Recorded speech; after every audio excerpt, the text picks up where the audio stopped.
Good morning friends, स्वागत आहे तुमचं आजच्या प्री मार्केट रिपोर्टमध्ये.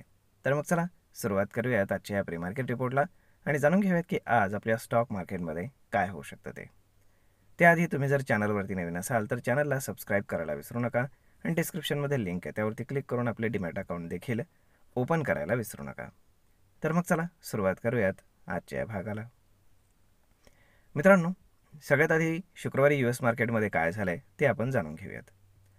तर शुक्रवारी US मार्केटमध्ये आपल्याला एक चांगल्यापैकी फॉल पाहायला मिळाला. त्याच्यामागचं बेसिकली रिझन असं होतं की तिथे जे कंपन्यांचे रिझल्ट आलेले आहेत तर त्यातल्या काही कंपन्यांचे रिझल्ट चांगले आले, परंतु काही कंपन्यांचे रिझल्ट काही म्हणावे एवढे चांगले आलेले नाहीत. आणि शिवाय USचा जो जॉब्स डेटा आहे तर तो एक्सपेक्टेशनपेक्षा थोडा सॉफ्ट आलेला आहे आणि त्याच्यामुळे तिथे मार्केट आता करेक्शन व्हायला सुरुवात झाली. म्हणजेच काय की आपलं मार्केट ऑलरेडी करेक्शन मोडमध्ये होतं, प्लस US मार्केट रोज ऑल टाईम हाय प्लेस करत होतं, परंतु आता US मार्केटमध्येच आपल्याला करेक्शन पाहायला मिळते. तर मग आता साहजिकच आहे की त्याचं प्रेशर इंडियन आणि एशियन मार्केट्सवरती असणं हे स्वाभाविक आहे.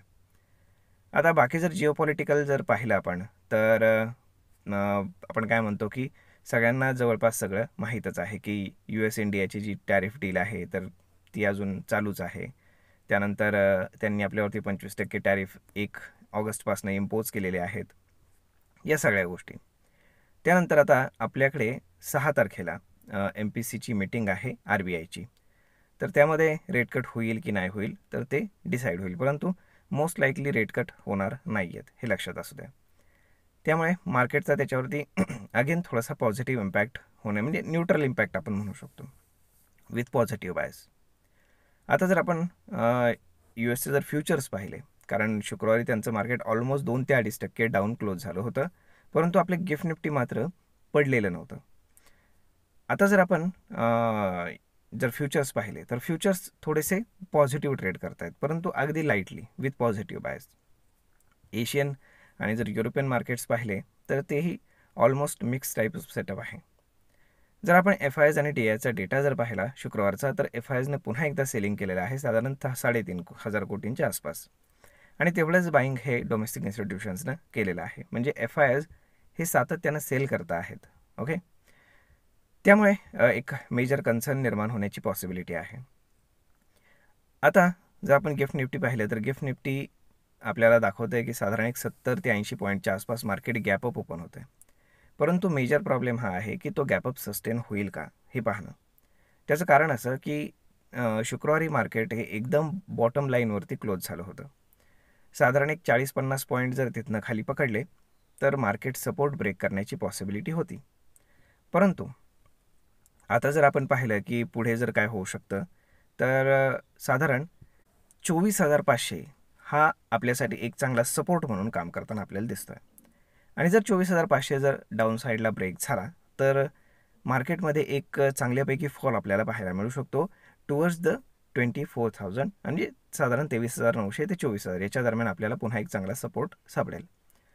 आता साहजिकच आहे की ग्लोबल मार्केट्स पण करेक्शन व्हायला सुरुवात झालेली आहे, त्यामुळे या गोष्टीची पॉसिबिलिटी आता थोडीशी वाढलेली आहे. त्यामुळे येणारे 2 दिवस फार महत्त्वाचे आहेत, म्हणजे आजचा आणि उद्याचा, की जेणेकरून मार्केटमध्ये फॉल येतोय की मार्केट इथे स्टेबल होतं आहे ते पाहणं जास्त गरजेचं आहे.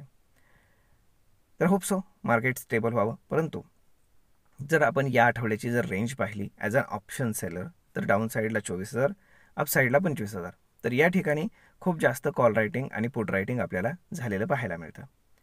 त्यामुळे डाऊन साईडला जर येणाऱ्या म्हणजे आजच्या दिवसात म्हणा किंवा उद्याच्या दिवसात जर 24,500 जर मार्केटनं ब्रेक केला फॉर द डाऊन साईड तर नक्कीच आपल्याला खालची रेंज आपल्याला पाहायला मिळू शकते. तर पाहूयात काय होतं येणाऱ्या दिवसांमध्ये. परंतु ग्लोबल ट्रेंड जर आपण पाहिला तर तो एवढा पॉझिटिव्ह नाही आहे जेवढी आपल्याला अपेक्षा आहे. पाहूयात, होप सो. तर मग मित्रांनो, हा व्हिडिओ, ही माहिती तुम्हाला कशी वाटते हे तुम्ही आम्हाला कमेंट करून नक्कीच सांगा. आणि जर आवडत असेल तर आपल्या जवळच्या मित्रमंडळींसोबत देखील हा व्हिडिओ तुम्ही शेअर करायला विसरू नका. धन्यवाद.